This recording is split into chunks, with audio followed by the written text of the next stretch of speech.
Delegations from the United States, Russia, and Ukraine held the first trilateral talks on the war in Ukraine. One of the major sticking points to reaching a peace deal between Russia and Ukraine is which country will get certain territory in Ukraine. NTD's Jason Perry has the details. The United Arab Emirates on Friday hosted what is known as the first trilateral talks on the war in Ukraine. Delegations from Russia, Ukraine, and the United States met in Abu Dhabi to negotiate a possible end to the war that's been going on for almost 4 years now. The UAE's president was seen sitting with President Trump's son-in-law, Jared Kushner, U.S. envoy Steve Witkoff, Ukraine's secretary of the National Security and Defense Council, and Russia's head of the main directorate of the General Staff of the Russian Armed Forces. And a major part of the negotiations is over a piece of land in eastern Ukraine, which has been a key sticking point in efforts to reach an agreement to end the war. Kremlin spokesman Dmitry Peskov said this. Russia's position is well known. Ukraine and its armed forces must leave the territory of Donbass and be withdrawn from there. This is a very important condition.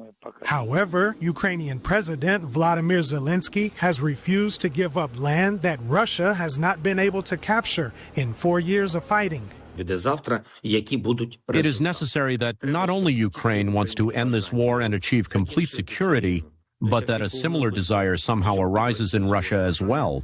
Zelensky also said he was willing to withdraw troops from eastern Ukraine if Russia does the same and the area becomes a demilitarized zone monitored by international forces. Meanwhile, in Ukraine, the country's top energy executive said he hoped for a so-called energy ceasefire that would stop Russian attacks on Ukraine's energy infrastructure, which has left, according to the EU, over 1 million people without power. Russia says it's targeting military and energy infrastructure used in the interest of Ukraine's armed forces. And Poland has begun sending hundreds of generators to Ukraine to help provide electricity to residents who have been facing freezing temperatures.